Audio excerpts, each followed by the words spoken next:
Dans l'est de l'Ouganda, le peuple des Bagisu célèbre une cérémonie connue sous le nom d'Imbalu et durant laquelle les garçons âgés de 16 à 22 ans sont circoncis et initiés à la virilité.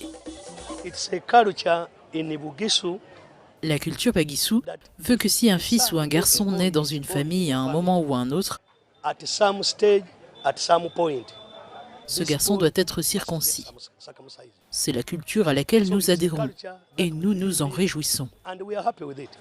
Imbalu a lieu chaque année paire, en août, dans les districts reculés de l'est de l'Ouganda, près de la frontière avec le Kenya. Les cérémonies Imbalu ne sont pas seulement organisées dans les maisons, mais aussi dans les espaces publics. Chaque détail de ce rituel ancestral est minutieusement préparé. Cette année, le roi local a ouvert les festivités au public, une décision qui a fait sourciller de nombreux Bamasaba, un groupe ethnique de 4 millions d'habitants.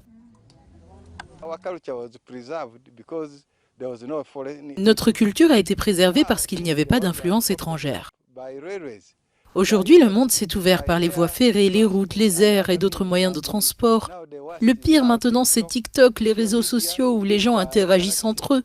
Ce sont des dynamiques sociales que l'on ne peut pas arrêter.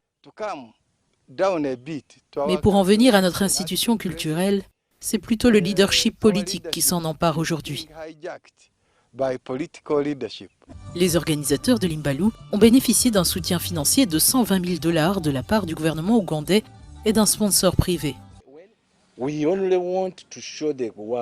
Nous voulons seulement montrer au monde que cette culture peut aussi attirer d'autres personnes. Car auparavant, les gens pensaient que nous étions barbares, que nous brutalisions les participants et les candidats. Cela a fait fuir de nombreuses personnes. C'est la raison pour laquelle nous disons non. Nous ne sommes pas barbares, nos pratiques peuvent être très attrayantes et vous les apprécierez.